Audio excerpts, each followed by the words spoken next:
Pourquoi une personne narcissique déploie-t-elle une énergie si intense, une admiration si spectaculaire envers des personnes qu'elle ne connaît pas et qu'elle ne reverra probablement jamais? Pourquoi des semaines, des mois après leur brève rencontre, continue-t-elle d'en parler avec la même ferveur, comme si elle évoquait un être d'exception? Pensez par exemple à ce prestataire de service croisé le temps d'une simple mission, un inconnu, un technicien de passage, un vendeur, ou même une simple connaissance entrevue une fois et à peine croisée depuis.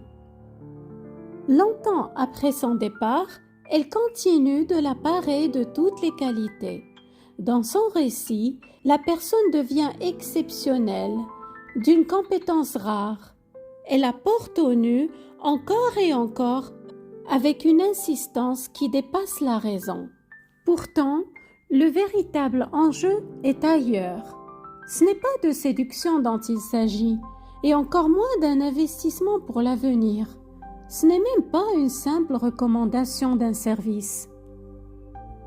Alors, quel est le secret de cette persistance?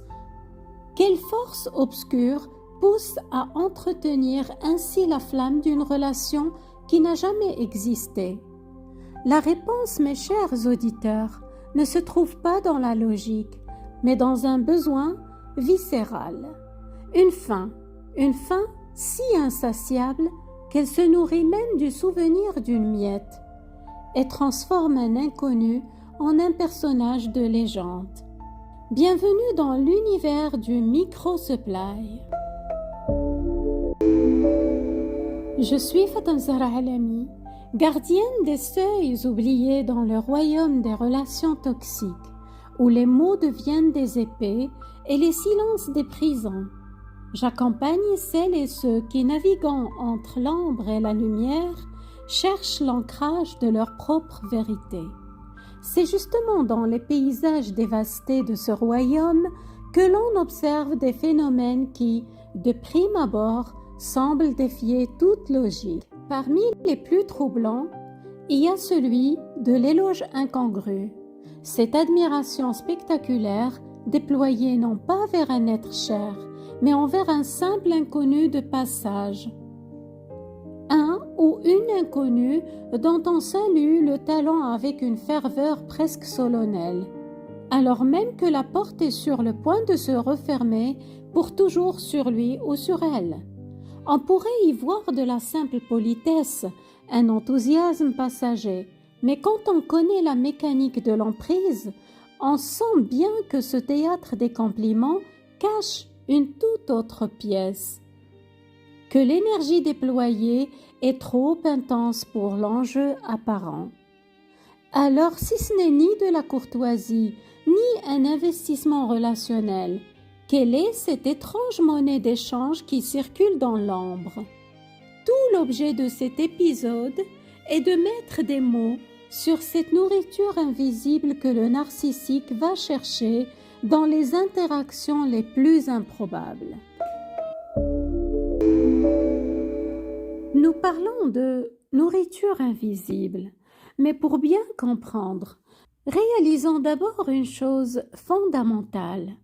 Pour la personne narcissique, chaque interaction est une transaction. Imaginez un instant que votre estime de soi, votre sentiment d'exister ne soit pas un feu intérieur qui brûle de lui-même. Imaginez que ce soit une lampe qui doit être constamment réalimentée par des piles externes. Ces piles, c'est ce qu'on appelle le narcissistic supply, c'est-à-dire le carburant narcissique. Et le cerveau d'une personne narcissique est un chasseur-cueilleur hyper spécialisé, toujours en alerte, toujours à l'affût de la moindre source d'énergie, même la plus infime. C'est là que le micro-supply entre en scène. Ce n'est pas la grande romance, ni l'amitié fusionnelle, c'est la pichonnette d'attention, le sourire complice d'un serveur, le merci vous êtes trop gentil d'un vendeur, Des miettes, oui, mais pour celui qui meurt de faim, une miette peut avoir le goût d'un festin. Et c'est précisément parce que ces interactions sont sans risque et sans engagement qu'elles sont si précieuses. C'est une nourriture propre, aucune dette affective, aucun conflit futur à craindre, juste une petite dose pure de validation à consommer sur place. Alors que contient vraiment cette nourriture invisible, cette étrange monnaie? Que se joue-t-il dans le théâtre des éloges, qu'ils soient prononcés en face ou avec une intensité souvent plus forte dans le dos de la personne? Décortiquons cette alchimie en 3 ingrédients secrets. Le premier ingrédient, se couronner soi-même. Lorsque le narcissique s'extasie avec une ferveur qui frôle l'obsession sur le talent d'une personne, il ne construit pas la statue de l'autre. Il est en train de se sculpter sa propre couronne. Chaque superlatif, il est génial, absolument extraordinaire, est une pierre précieuse qu'il ajoute à son propre diadème. La logique sous-jacente est « moi et moi seul » est le discernement si aiguisé pour identifier et célébrer un tel génie. L'éloge fanatique est un détour pour s'auto-célébrer. Il ne parle pas de l'autre. Il se raconte à lui-même le mythe de son propre goût infaillible. Deuxième ingrédient, s'approprier la grandeur par procuration. C'est un mécanisme d'une subtilité diabolique. En s'appropriant avec une véhémence presque possessive la réussite de l'autre, regardez ce chef-d'œuvre qu'il a créé pour moi, il opère un transfert magique. La compétence du technicien, la beauté de l'objet, deviennent sa compétence, son bon goût, sa réussite. La frontière entre lui et la personne qui l'idolâtre devient poreuse. Il ne se contente pas d'admirer, il incorpore la valeur perçue de l'autre pour combler son propre vide. L'objet de l'éloge devient un simple accessoire dans la mise en scène de sa propre grandeur. Et enfin, le troisième ingrédient, le plus toxique pour l'entourage, la création d'un public captif à travers un récit obsessionnel. C'est le phénomène qui se déploie surtout en l'absence de l'idolâtré. Les éloges ne s'éteignent pas, ils se transforment en une narration qui se répète, avec les mêmes superlatifs, la même ferveur. On ne vous parle plus simplement d'une compétence ou d'une ingéniosité, on vous rabâche une légende. Vous, l'auditeur, n'êtes plus un interlocuteur, mais un public contraint d'assister à la même pièce encore et encore. Votre simple écoute devient la scène sur laquelle il joue le rôle de l'être d'exception qui reconnaît l'exception. Pourquoi cette persistance fanatique? Parce que dans l'absence de l'idolâtré, le narcissique est enfin libre, libre de sculpter le marbre du souvenir sans que la réalité ne vienne contredire sa statue. L'objet de son admiration n'est plus là pour dire « je ne suis qu'un humain ». Il peut donc en faire le personnage parfait d'une histoire dont il est, lui, le metteur en scène et le héros. La fonction de ce récit n'est pas utilitaire, elle est vitale. Il se réapprovisionne. Chaque fois qu'il raconte l'histoire, il revit la petite dose de validation initiale. C'est une pilule de supply qu'il peut avaler à volonté simplement en rejouant la scène dans son esprit et en la partageant à un public captif. Chaque répétition est une nouvelle couche de vernis sur une statue dont le plâtre intérieur est fissuré. C'est la recherche d'une confirmation en boucle. La nourriture doit être ingurgitée sans cesse pour apaiser une faim qui, par nature, est insatiable. En plus, il solidifie son propre rôle. En répétant qu'il était extraordinaire, il grave dans le marbre son propre rôle. Moi, je suis celui qui a su discerner l'extraordinaire. Le récit obsessionnel est un clou qu'il enfonce encore et encore pour fixer solidement sa propre image d'être d'exception. Et enfin, il vous assigne un rôle dans son théâtre. Votre écoute contrainte fait de vous un témoin essentiel de sa grandeur. Votre simple présence, même silencieuse, valide son récit et par extension valide l'image surdimensionnée qu'il cherche à imposer. Votre absence de contradiction est interprétée comme une adhésion totale. Ainsi, cette insistance n'a aucune raison apparente, parce que sa raison n'est pas logique, elle est existentielle. Ce n'est pas de l'information, c'est de l'incantation. Le narcissique ne partage pas un souvenir, il célèbre un culte dont il est le grand prêtre et tente de vous convertir en fidèle. Ce besoin de raconter est une tentative désespérée, se convaincre d'une grandeur qui ne tient qu'à la force des mots, et prouver sa propre humanité en utilisant l'autre comme un simple moyen. Et puis, il y a l'étape d'après, l'étape où le mécanisme, non content de se nourrir de miettes, cherche à contrôler la boulangerie tout entière. Je reçois souvent ce témoignage sous différentes formes. Il ou elle est obsédé par une idée, un médicament, une pratique, et ne cesse de me l'imposer avec une insistance fanatique. Il faut que je fasse pareil, que j'adhère, que je suive. Ce n'est plus simplement idéaliser un inconnu de passage, c'est idéaliser un objet, une idée, un régime, une philosophie, et exiger que votre monde s'y conforme. Reconnaissons-y les mêmes ingrédients, mais poussés à leur paroxysme. Premièrement, l'autocouronnement devient une doctrine.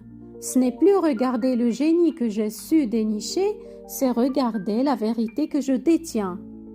En s'appropriant un objet ou une idée, il ne se contente plus d'être une personne de bon goût, il se fait le prophète d'une solution salvatrice. Son identité tout entière se fusionne avec cet objet idéalisé. Deuxièmement, l'appropriation devient une annexion. Il ne s'approprie plus la compétence d'un artisan, mais le droit de dicter la réalité et les besoins d'autrui. Votre refus n'est plus une simple différence d'opinion, c'est une hérésie, une remise en question de sa vérité incorporée. C'est une tentative d'annexer votre libre arbitre pour en faire une extension de son propre ego. Et finalement, le public captif devient un disciple. Vous n'êtes plus simplement un témoin de ses éloges. Vous êtes la cible désignée de sa conversion.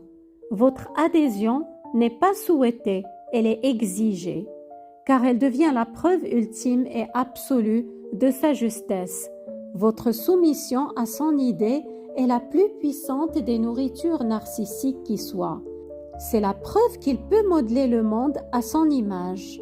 Ainsi, la fixation obsessionnelle n'est pas un sujet séparé. C'est le micro-supply qui, affamé, passe à la vitesse supérieure. De la quête de miettes de validation, il évolue en une exigence de banquet entier. C'est la même fin qui, ne trouvant pas assez dans les éloges des inconnus, se tourne vers le contrôle total de son entourage le plus proche. Et si on creuse encore plus loin, on découvre le paradoxe le plus troublant. Cette idolâtrie envers un inconnu est aussi pour le narcissique une tentative désespérée de se prouver à lui-même qu'il est capable de reconnaître l'autre et de le considérer. Parce que dans son esprit, cette admiration spectaculaire devient la preuve qu'il est, lui, une personne juste, généreuse, dotée d'un discernement hors pair. Il se regarde être celui qui sait voir la valeur là où les autres ne voient rien. C'est une opération mentale d'une tristesse infinie. Il utilise l'autre comme un miroir pour se refléter, non pas sa grandeur cette fois, mais sa propre capacité à être humain. Il cherche à se convaincre qu'il possède cette empathie, cette considération authentique, dont il est en réalité structurellement dépourvu. Ainsi, en portant au nu un inconnu, il ne célèbre pas l'autre. Il se donne en spectacle à lui-même le rôle de l'être d'exception qui sait célébrer. C'est l'ultime manipulation. Se leurrer soi-même sur sa propre nature en utilisant le reflet d'un visage qui ne prendra jamais le temps de vraiment voir. Alors, la prochaine fois que vous serez le témoin de cette admiration spectaculaire, qu'elle soit adressée à un inconnu, à un objet ou même à une idée qu'il vous recommande avec insistance, souvenez-vous que derrière les louanges, qu'elles visent une personne ou un concept, se joue un drame bien plus profond.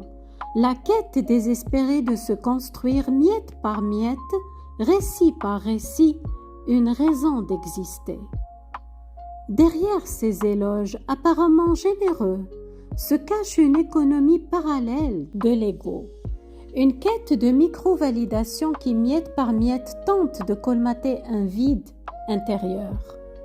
Ce n'est ni de la gentillesse, ni de la simple politesse, c'est la manifestation d'une fin qui utilise l'éphémère comme un miroir, le contrôle comme une stratégie et l'éloge comme une monnaie d'échange pour une nourriture essentielle, c'est-à-dire la confirmation de sa propre existence. Peu importe le sujet de son éloge, qu'il s'agisse d'une personne, d'un objet ou d'une idée, l'objectif reste le même. Comprendre ce mécanisme, c'est se donner la clé pour décoder bien des comportements qui, autrement, resteraient des énigmes. C'est voir l'invisible, c'est reconnaître que la même soif qui pousse à idolâtrer un inconnu est celle qui, poussée à l'extrême, cherchera à vous convertir à sa propre vérité.